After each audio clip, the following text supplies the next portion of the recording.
You know.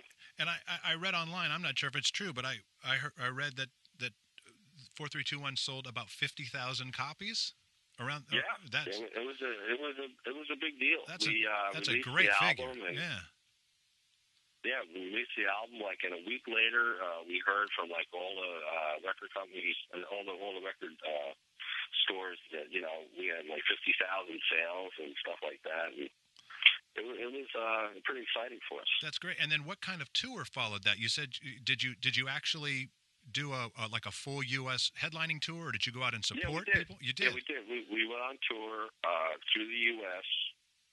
and it was a headlining club tour, which we did. Okay. And it was a lot of fun. It worked out great, and it was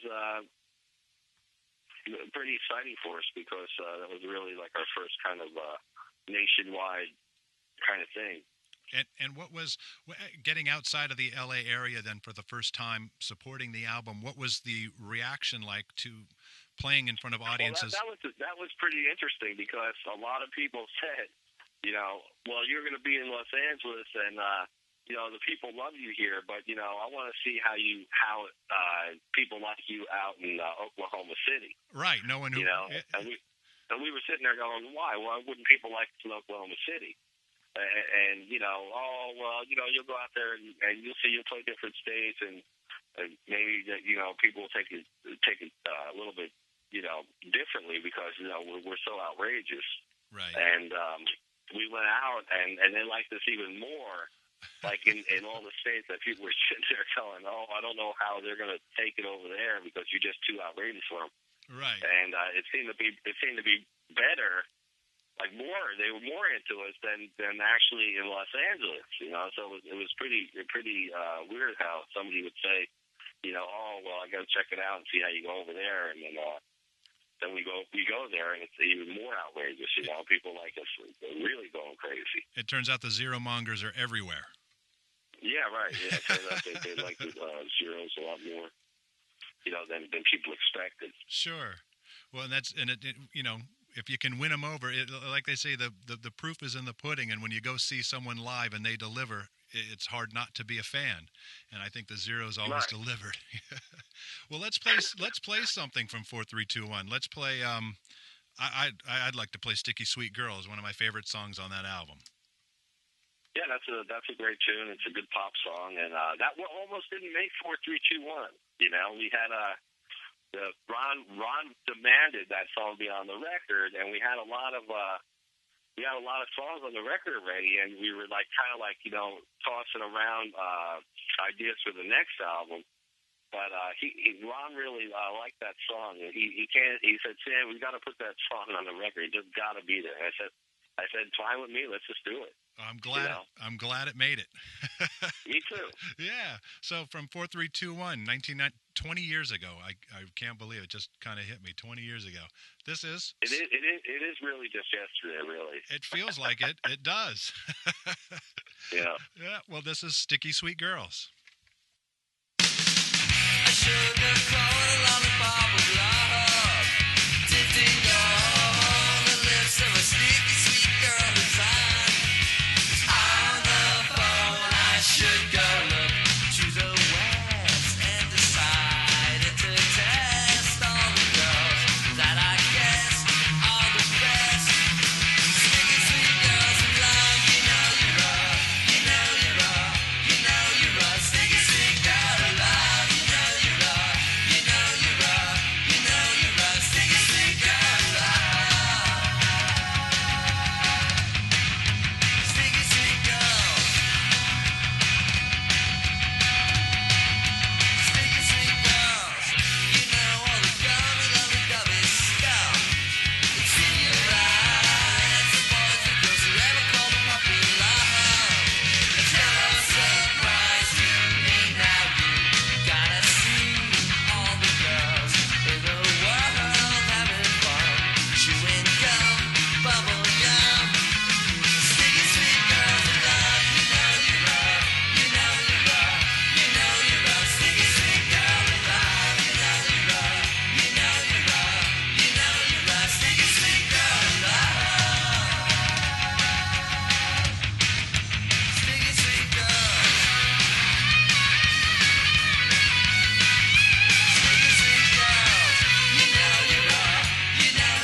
So from 1991 in 4321, that's Sticky Sweet Girls. So the first time I saw the band was September 6, 1991 at the Whiskey, and that was, I'm not sure if it was the actual release party for 4321, but that's the show where the Whiskey was painted purple in the Zeros' honor. How did that come about? How did you actually get to have the world famous Whiskey A Go-Go painted purple? Well, we love playing the Whiskey, and they loved us, you know, and we just had this scene going with the whole purple thing, you know, and we had a purple car. We had the Zero-Mobile, which was totally purple. Our hair was purple. We used to dress up in purple. So what better way to really, debut your debut album, you know, at the Whiskey with the Whiskey painted purple? That was the ultimate of, that was like one of the best things that happened to our band was seeing the Whiskey purple, and riding down the Sunset Strip. It was a trip, and I remember it was the place was just, it was packed. Yeah. Everyone wearing purple, just a great show. You got in free. You got in free to the show if your hair was purple. There you go.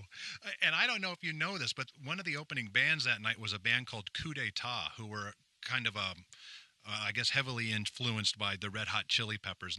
Definitely not like a typical strip band or anything, but they recorded their show that night, like a professional recording, and in their intro, they did? Yeah, and they released a CD of that in that year, 1991. It came out almost right away, and in their intro, they mentioned the Zeros. And I didn't know if you'd ever heard that. So I'm gonna. No, I didn't. No, I didn't know that. I would love to see that show. Yeah, it's not a. I don't know if they videoed it, but they did a professional sound recording of it. And I'm gonna play you the intro right now where they mention the Zeros. Stay off the stage if you're just a crowd person. Stay in the crowd, and everything is cool. Thank you.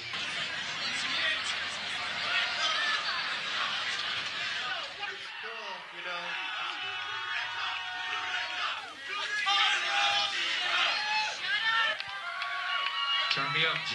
Yo, what's up? Everybody in that party mood tonight?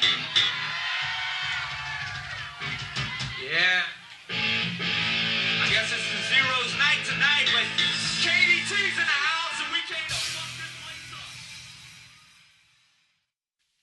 And that was Coup d'Etat's intro from the night that that they opened for the Zeros at the Purple Whiskey A Go-Go. Did the Zeros ever do any kind of professional audio recording or like a multiple camera video recording of any of their shows?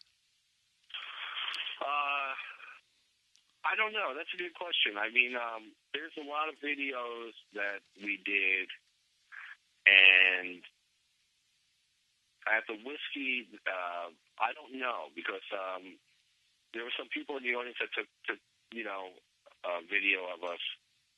But when you say, like, what do you mean, like a 4-camera shoot or something like that? Yeah, like where you guys actually hired a video crew, where a video crew was brought in by the promoter or something, and they did a multiple camera shoot. Like a professional thing that the band approved, not as opposed to a bootleg.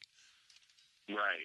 No, I don't think that happened back then, because it was more or less like people would just have a video camera and then we come, videotape the show. But no, we didn't. I don't think there was any kind of like professional, 4-camera or some kind of thing going on like that back then. Okay. Have you ever, or maybe it came out and I missed it, have you ever done any kind of compilation of all those videos that people shot? Have you ever put something together officially and made an official Zeros DVD?